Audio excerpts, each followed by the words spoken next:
వినుకొండ నియోజకవర్గ వైఎస్ఆర్ కాంగ్రెస్ పార్టీ తరపు నుంచి వినుకొండ నియోజకవర్గంలో బాగా వర్ష ప్రభావం మీద ఆధారపడే గ్రామాలు చాలా గ్రామాలు ఉన్నాయి.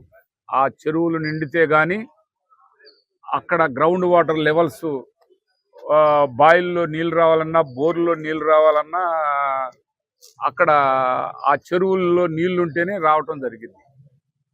మరి ఈరోజు వాస్తవం చెప్పాలంటే వినుకొండ నియోజకవర్గంలో ఉన్నటువంటి చెరువులన్నీ కూడా ఒక సొసైటీ చేసి, ఆ సొసైటీ అది కూడా డూప్లికేట్ సొసైటీ, మత్స్యకారులు లేకపోతే చిన్న బడుగు బలహీన వర్గాలకి చెందాల్సినటువంటి చెరువులన్నీ కూడా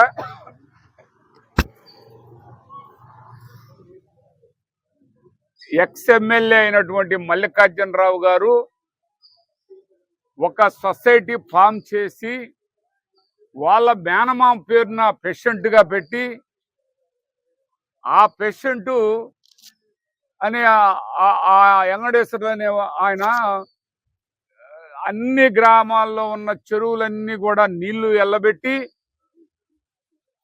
ఎల్లబెట్టిన తర్వాత ఆ చేపలు పట్టుకునే దానికి ఏర్పాటు చేస్తాడు. ఆ నీళ్ళన్నీ కూడా వెళ్ళిపోయిన పరిస్థితుల్లో ఒక పెద్ద కంచెర్ల చెరువు ఉంది.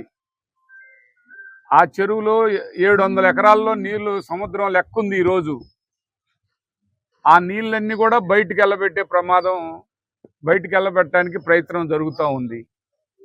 ఆల్రెడీ స్టార్ట్ చేశారు.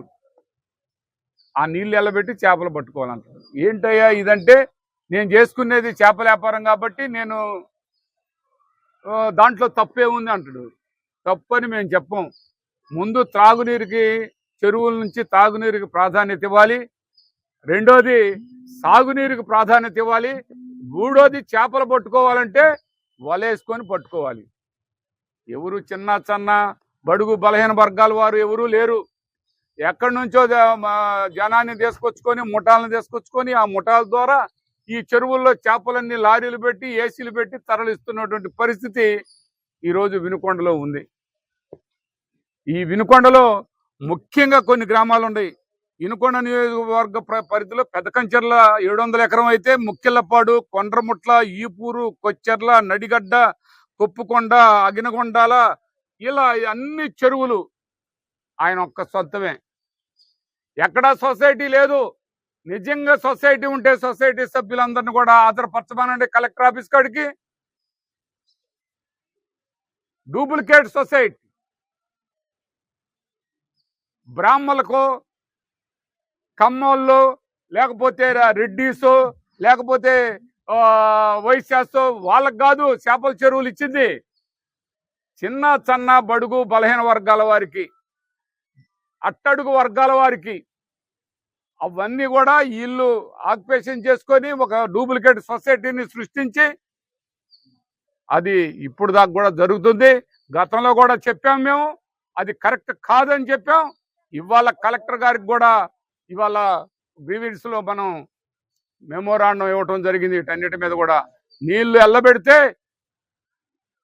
పూర్తి స్థాయిలో ప్రజలు అనేక విధాల ఇబ్బందులకు గురవుతారని ఈ సందర్భంగా తెలియపరుస్తాను. అందులో కూడా ఈ రానున్న రోజుల్లో, ఈ సంవత్సరం వర్షాలు లేవు, కాలువలు వస్తాయో రావో తెలియదు, వర్షాలు పడే అవకాశం లేదని చెప్తున్నారు. ఇలాంటి పరిస్థితుల్లో చెరువులో నీళ్లు పెట్టి నీ ఒక్కడి స్వార్థం కోసం, నీ ఒక్కడ కడుపు నిండే కోసం ఇంతమందికి దాద్రి ఇచ్చే చెరువులన్నీ కూడా మీరు ఆ నీళ్ళన్నీ కూడా బయటికి ఎల్లబెట్టే పరిస్థితి చేస్తున్నారు. ఇది గమనించాల్సిన అవసరం ఉంది. ఇది పూర్తి స్థాయిలో ఫిషరీస్ కు సంబంధించినటువంటి కమిషనర్ గారు ఏం చేస్తున్నారో అర్థం కావట్లేదు. ఆ చెరువుకి ఆధారాలు ఏమన్నా ఉంటాయేమో కమిషనర్ గారిని చూపిమనండి. ఎక్కడా లేవు. ఏదీ లేదు. లేకుండా ఏం లేకుండా వాళ్ళు చేసుకుంటుంటే, అధికారాలుంటే చిన్న సన్న బడుగు బలహీన వర్గాల వారిని తొక్కుకుంటూ వాళ్ళకి రావాల్సిన వాళ్ళ నోటికాడికి లాగేసుకుంటూ ఉంటే చూస్తూ ఊరుకుంటారా అని ఈ సందర్భంగా అడుగుతూ ఉన్నాం. ఇదే మా పెద్ద మనిషి మళ్ళా చేపలు కూడా కొనుక్కోకుండా పిల్లలు వేసేదానికి చెరువుల్లో అవి కూడా కొనకుండా ఆయన సొంత డబ్బులు లేకుండా నాగార్జున సాగర్లో 40 లక్షలు చేప పిల్లల్ని అందులో వేయమని చెప్తే ఆటల్లో ఆ ఆఫీసరు వీళ్ళు కలిసి 20 లక్షల పిల్లలు చెరువులో వేసి 20 లక్షల పిల్లల్ని చెరువులో వేసి 20 లక్షల పిల్లలు ఇదే పెద్ద మనిషి, ఇదే ఈ చెరువులో ఉన్న పెద్ద మనిషి, ఇదే మల్లికార్జునరావు ఆయన సొంత చెరువుల్లో వేసుకుంటే ఎవరైతే ఫిషరీ ఆఫీసర్ ఉన్నాడో ఆ ఆఫీసర్ ఉద్యోగం సస్పెండ్ చేశారు. దాని మీద ఎంక్వైరీ జరుగుతుంది. ఆయన సస్పెండ్ చేశారు. మరి ఈయన కూడా అరెస్ట్ చేయాలి కదా. ప్రభుత్వం ఆస్తులు ప్రభుత్వం సొమ్ము పూర్తి స్థాయిలో మింగేస్తున్నప్పుడు చూస్తూ ఊరుకుంటుందా ప్రభుత్వం? చూస్తూ ఊరుకోవాలా? అది వెంటనే ప్రభుత్వం చర్యలు తీసుకోవాలని మేము వైఎస్ఆర్ కాంగ్రెస్ పార్టీ తరఫు నుంచి మేము డిమాండ్ చేస్తున్నాం. అదే కాదండి, చూస్తే దారుణంగా తయారైనటువంటి పరిస్థితి. ఎవరో అడిగే వాళ్ళు లేరు, అడిగితే ప్రతి దాడి చేస్తారు. బ్రహ్మనాయుడు గారు జైలుకు పోయి వచ్చాడయా అని చెప్తారు. జైలుకు మీరు పంపించారు. గలం ఇప్పితే ఈ గలం ఇప్పిన వాళ్ళపైన కేసులు మోపీయటం, ఏదో తెలంగాణలో నేను ఎంఈఓ చెప్పుకొని నేను డబ్బులు కడితే అది బాగలేదని కలెక్టర్ గారి కాడికి తీసుకెళ్తే కలెక్టర్ గారు ఇది రికార్డు బాగలేదంటే మేము మానుకుంటే దాని మీద కొన్నాయని కూడా తప్పేనని చెప్పి మా డబ్బులు పోయి మా మీద కేసు పెట్టించారు. తెలంగాణ గవర్నమెంటు ఇటు ఆంధ్ర గవర్నమెంట్ రెండు ఒకటే కలిసి చేసినటువంటి పని ఇది. ఈ మాట చెప్తారు. బ్రహ్మనాయుడు ఎవరయ్యా మాట్లాడుతుందంటే బ్రహ్మనాయుడు మాట్లాడుతుండు అని ఈ ఎంపీ గారు చెప్తాడు. ముందు నేనే అరెస్ట్ చేపిస్తాను, బ్రహ్మనాయుడు సంగతి నేనే అంతు తేలుస్తాను, నేనే చూస్తానండు. ఏమి చూస్తావని అడుగుతూ ఉన్నాం. మీరు తప్పులు చేస్తుంటే మేము చూస్తూ ఊరుకోవాలా అని అడుగుతూ ఉన్నాం. పంపించారు జైలుకి. ఇంతకంటే ఏం చేస్తారు? ఓకే, మిమ్మల్ని మేము అడుగుతూ ఉన్నాం. మీ ఆస్తులు మీరు చేస్తున్నటువంటి ప్రభుత్వాన్ని పూర్తిగా దోచుకుంటున్నటువంటి మిమ్మల్ని జైలుకు పంపించే రోజు కూడా ఉంటుందని ఈ సందర్భంగా తెలియపరుస్తున్నాను. అది అలా ఉంటే ఎవడన్నా వైఎస్ఆర్ కాంగ్రెస్ పార్టీకి సంబంధించిన వాళ్ళు లేవిట్ వేసుకుంటేనేమో వెంటనే రాళ్ళు వచ్చి పీకి ఇది అప్రూవల్ లేవిట్ కాదు, గవర్నమెంట్కి అప్రూవల్ కావాలంటే గవర్నమెంట్కి డబ్బు కట్టాలి, మీరు అప్రూవల్ తీసుకోవాలి, ల్యాండ్ కన్వర్షన్ చేసుకొని అప్రూవల్ తీసుకోవాలన్నారు. ఎస్, ఎవరైనా అదే చేయాలి. ఎవరైనా ప్రభుత్వానికి డబ్బులు కట్టాలి.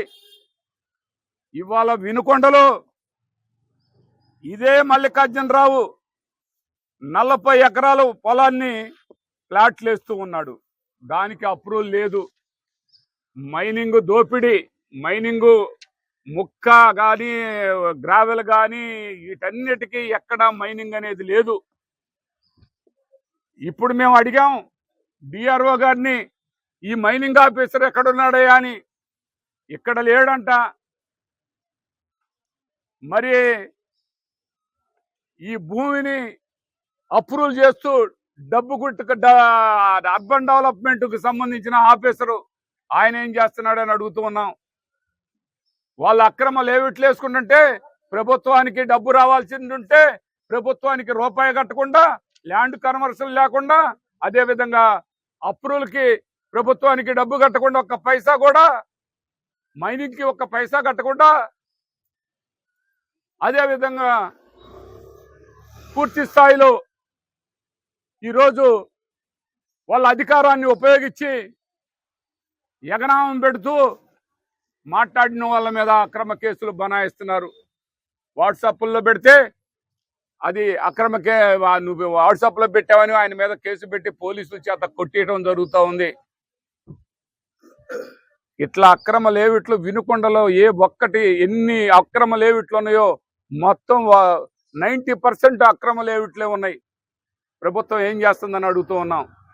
ప్రభుత్వం ఎందుకు అంటే వాళ్ళ పార్టీ నాయకులు, వాళ్ళ పార్టీకి సంబంధించిన వాళ్ళైతే ఏమీ లేదా? ఇది ఎక్కడ న్యాయం అండి? ఇది ఎక్కడ అన్యాయం అండి? అడిగితే మేము చాలా నిజాయితీ పరులవి, మేము నీతి పరులవి అని ఎదురుదాడి చేయటం తప్ప వాస్తవ రూపంలో ఇక్కడ అడ్డ ఆఫీసర్లు పోయి అది వెరిఫికేషన్ చేయాల్సిన అవసరం ఉంది. కానీ ఆఫీసర్లు పోయి వెరిఫికేషన్ చేసిన పరిస్థితి లేదు అని ఈ సందర్భంగా తెలియపరుచుకుంటూ